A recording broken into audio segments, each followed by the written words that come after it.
Kasi may nagsasabi sa akin, bawas-bawasan ng tapang, meron yung iba. Lahat naman sinasabi laban. Yung iba naman, dagdagan yung tapang. So, let me assure you guys, di ba, whether we're talking about Senator Lacson o yung ibang nabanggit ko dati, yan, may hawak din tayo pero sa tamang lugar at panahon at sa laban-laban, but sabi ko nga, hindi tayo pwedeng ma-distract. Ayusin natin kung anong kalaban. Ang kalaban, poverty, kalaban, kahirapan, kalaban, mataas na presyo, kalaban din ay ang corruption. At pag sinabi natin corruption, hindi lang yung tao, pero yung sistema. I will continue to invite not only Senator Lacson, not only his staff, but everyone. Iba kasi yung sa papel-papel, iba yung sa picture-picture. Tignan nyo yung budget, pumunta kayo sa lugar, makikita nyo yung nandyan talaga yung project at magaganda. Again, to the best. But may magandang topic po tayo today. We will be talking about whose job is it? Kanino bang trabaho to? Or kanino bang responsibilidad ito? Okay? Whose job is it? So, babalikan natin yan. Let's start out, as we start out always, by praising God, thanking God. So, isabay ko na sa pagbati ko sa inyo. Lord God, I thank you for Filipinos who are in Luzon, Visayas, Mindanao, sa ating hardworking Filipinos who are all around the world, taking care not only of themselves, but they're taking care of their family, and they're also fueling our economy.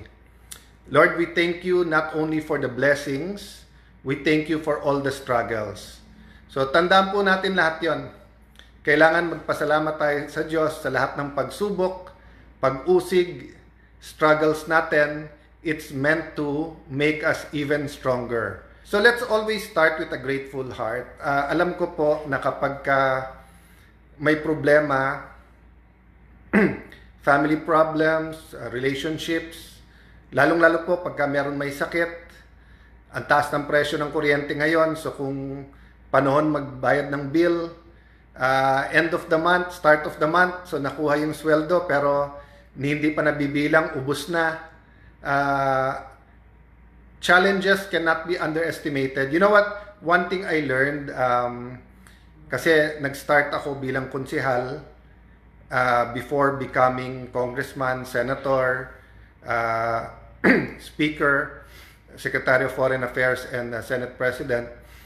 Bilang mga konsehal, ang kaibahan kasi, walang problemang maliit.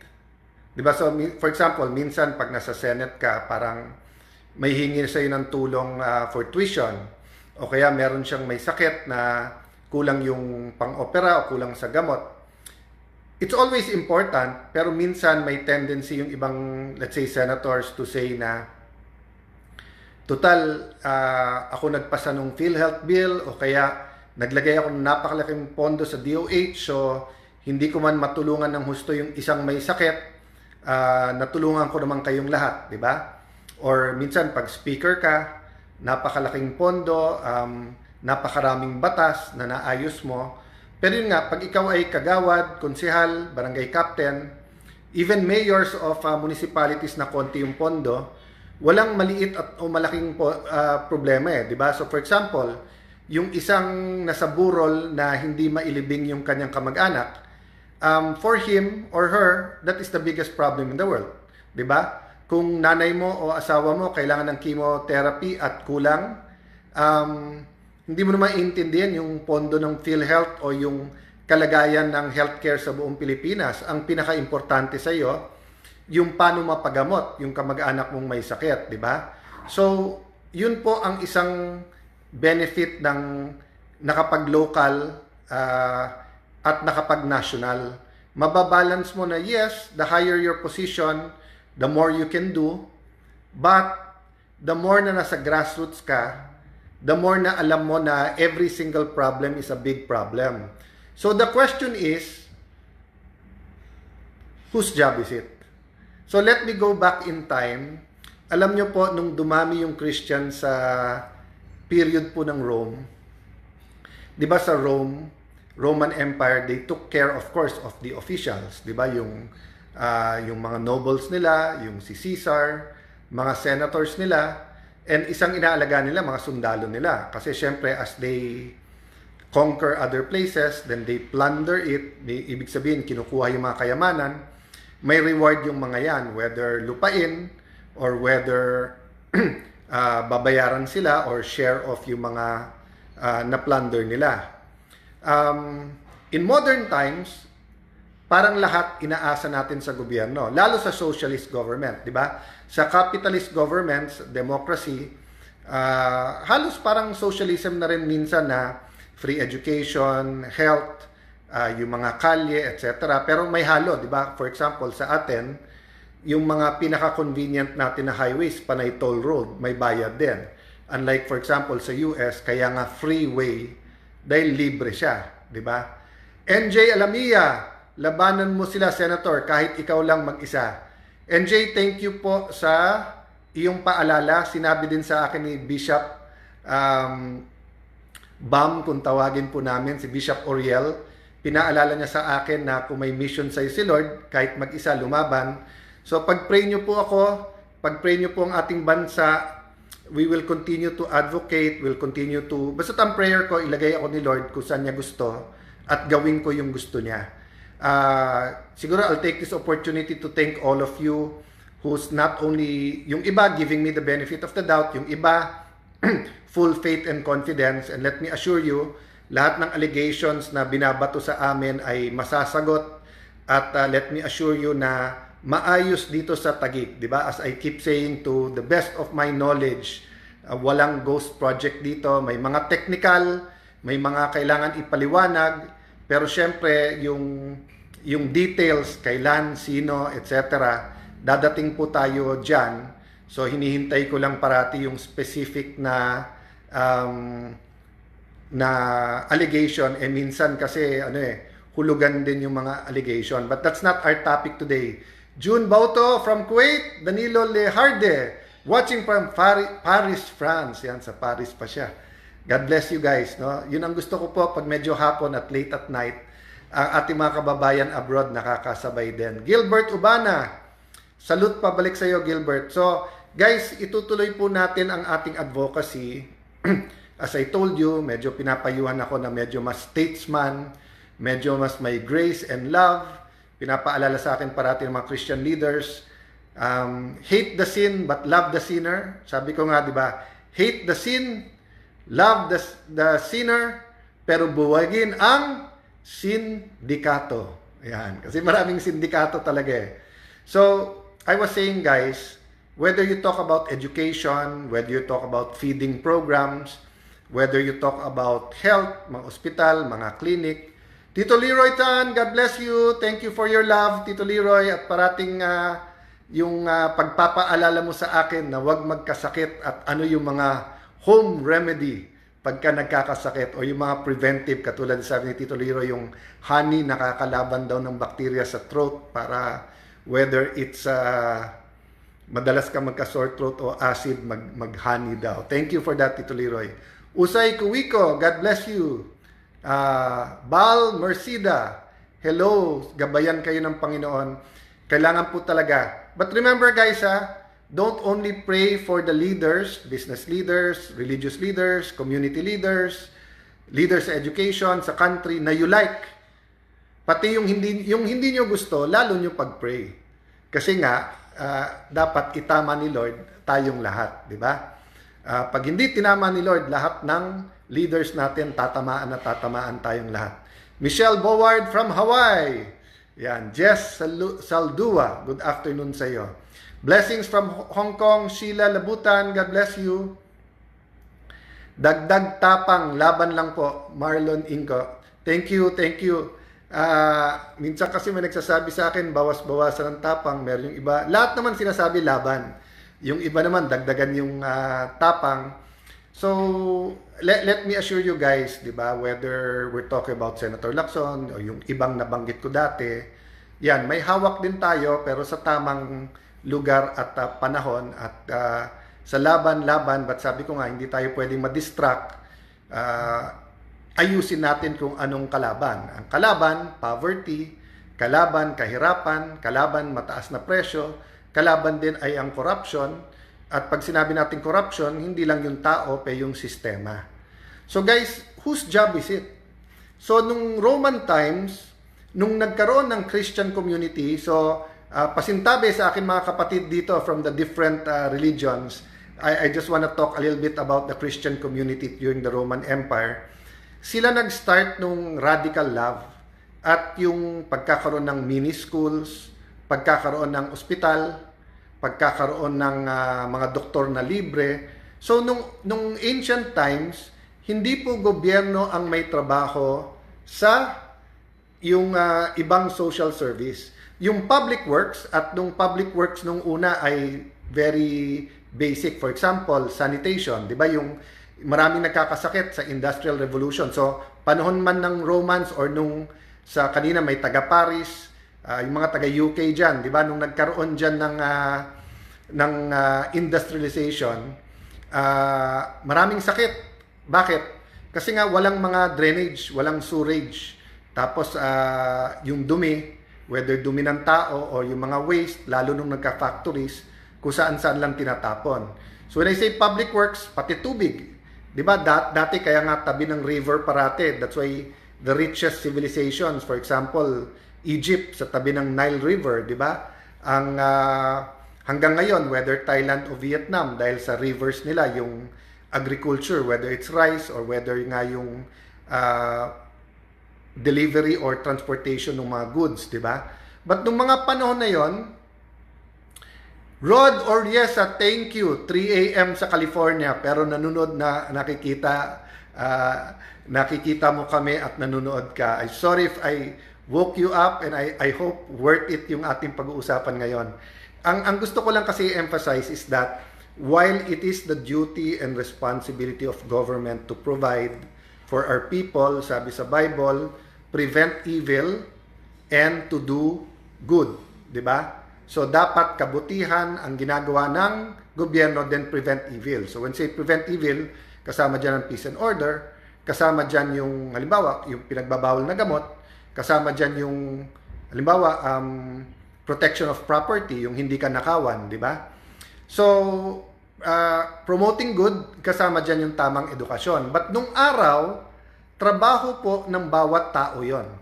So nung araw, yung church, hindi naman building yon, more of a community, especially nung hindi pa Holy Roman Empire na kung saan hinuhuli pa yung mga Christians, patago yung churches nila, pero they're practicing radical love by sharing yung pera nila, then building communities, tapos yung mga doktor, paggagamot. So my point is, if you ask, kanino bang responsibilidad na palakihin yung mga anak na responsible citizens? Huwag maging bastos. Huwag maging violent sa school.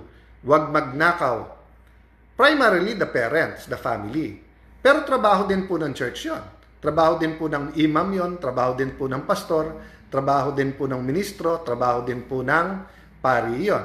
Trabaho din po ng school yon. Di ba? Kaya nga pinapapasok sa school para turuan ng tama.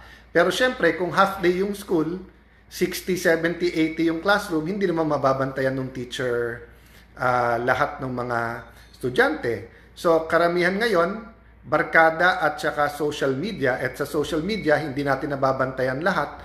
Marami din pong mga masasamang tinuturo. Marivic Yasui, did I say it correct? From Japan. So, pag may nakita kang beautiful na tao or beautiful woman sa Japan sa afternoon, anong sasabihin mo? Magandang hapon. Ayan. So, magandang hapon sa inyo dyan sa Japan.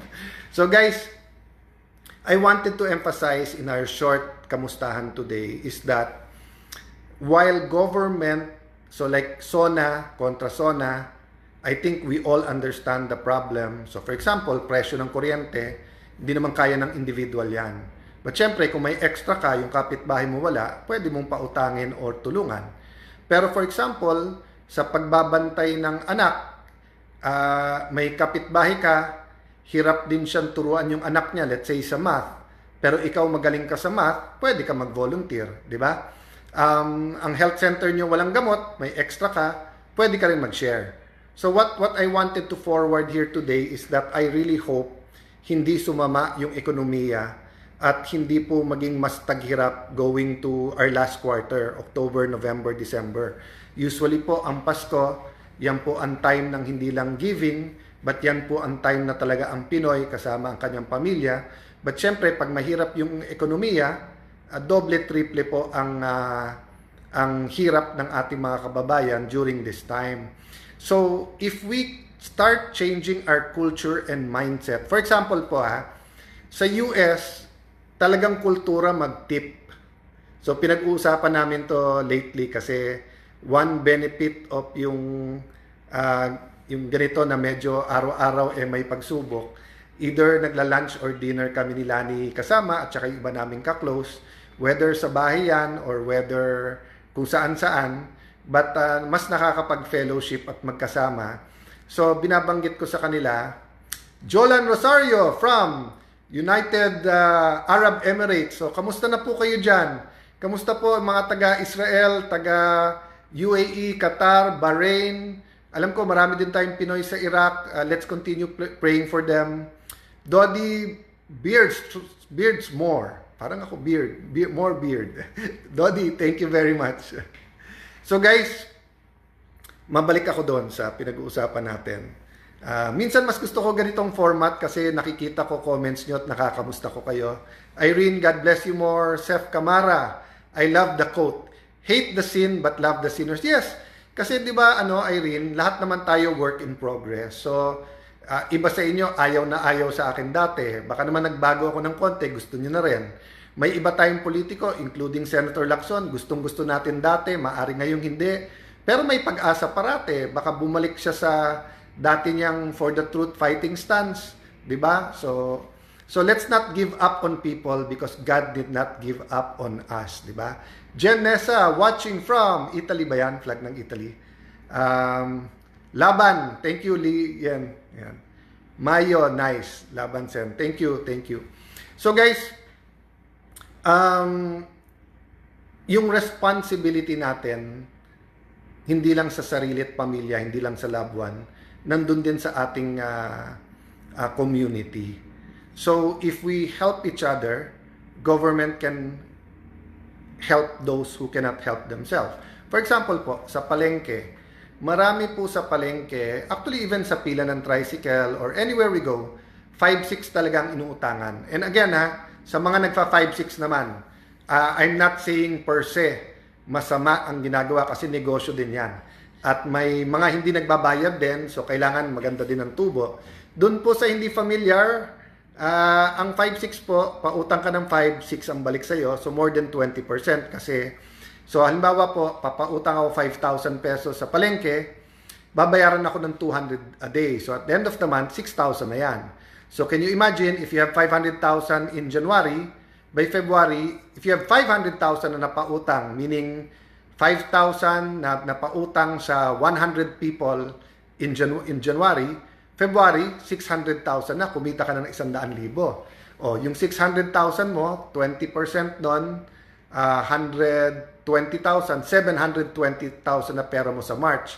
Give or take, kasi yung iba hindi nagbabayad kasi hirap din. But ang point ko, kung ikaw ay may-ari ng palengke o ikaw ay isa sa tenant din na hindi nangungutang pero maganda takbo ng negosyo mo, yung mapautang mo at less interest, or for example, siguro shout out ko si Doc Alvin Ang, no? Sila nung asawa niya, may ano po sila, it's not a panata, it's a commitment na they will continue to help people in financial literacy, no? So, ang target nila mag-asawa para both yung lalaki at babae ay nakakaintindi. So, for example, meron kang gift ng financial literacy, may co-op or wala pang co-op yung palengke o kaya talipapa. Let's say may sa kalye nyo may 10, may kalenderya, may barberya, may parlor, may bentahan ng bigas. O kakasabi ko lang kalenderya, Karkar Cebu, napakasarap diyan ng chicharon at saka ng lechon. Yung diyan, yung chicharon bagong luto na may taba tapos napakalutong tapos in front of you pa, di ba? So, shout out sa mga taga Karkar. Maayong hapon sa kaninyong tanan. Kinahanglan akong add to dyan sa inyo. Soon. Sana po magka-time kami. From Qatar, Jason. So, assalamualaikum lahat ng ating kapatid na Muslim. So guys, when we say whose job it is, huwag tayong magturo kaagad na trabaho ng mayor yan, trabaho ng presidente, trabaho ng gobyerno yan, trabaho ng pari yan. I-include din natin ating sarili. Kasi the more na we think as a community, as a bigger family, more na makakaligtas tayo o makakaraos tayo sa mga problem areas at the more magde-develop tayo. Maybe I can shout out and take a page out of the Filipino-Chinese associations. So halimbawa, bago ka sa Filipino-Chinese Association, let's say, nagbebenta ka ng tubig. So lahat ng may restaurant doon, kung pareho din lang ang price ng tubig mo, sa'yo na kukunin para makatulong. O kaya pag member ka na at let's say hindi ka ganun ka well off pero may anak kang magaling, baka scholar nila. So yung sense of community, yung tribalism itself, minsan masama na parang my tribe versus your tribe. But yung sense of community sa isang tribe, maganda po yun. So yun ang aking konting sharing at contribution sa inyo ngayong hapon, going to Sunday na nag-iisip. Thank you po sa lahat ng nagbabanggit sa Taguig. I will continue to invite not only Senator Lacson, not only his staff, but everyone. Iba kasi yung sa papel-papel, iba yung sa picture-picture. Tignan nyo yung budget, pumunta kayo sa lugar, makikita nyo yung nandyan talaga yung project at magaganda. Again, to the best of my knowledge. But thank you sa lahat ng encouragement. Lori Ann Alcazaren, Zara Punsalan, Rosemary Diwa, God bless you too. So guys, when we are asked, whose job is it? Anong biblical principle doon? Sabi po sa Bible, love God with all your heart, with all your strength, with all your mind, above everything and everyone. But may kasunod, love others as you love yourself. So question, kung gutom ka, will you feed yourself? Kung may sakit ka, will you bring yourself to the doctor? Kung sinabi ng doktor may kailangang gamutin, will you spend for yourself na paggagamot? Or wag ng sarili mo, mga mahal mo sa buhay. So paano natin ibabalik? Di ba nung araw pag sinabing probinsya, it's less high-tech than the cities, but yung hindi lang yung bait ng tao, but yung sense of community, yung parang yung kapitbahay mo, pamilya mo rin, nandyan. Sana maibalik natin yon sa buong Pilipinas. Ngayon kasi minsan dahil sa Facebook, dumadami din kagalit natin. Pag hindi tayo magkasundo sa politika, upakan na kaagad. But we can have different views on certain things, but still act like family. In fact, yung ibang mga family nagkakawatak. Neng Perez watching from Japan. Yan. So watching from Cebu naman si Jack ko. Strictly no pork allowed. Yan, Baby Lea Susulan. Yan. So Senator Puso talaga, God bless palagi. Yeah.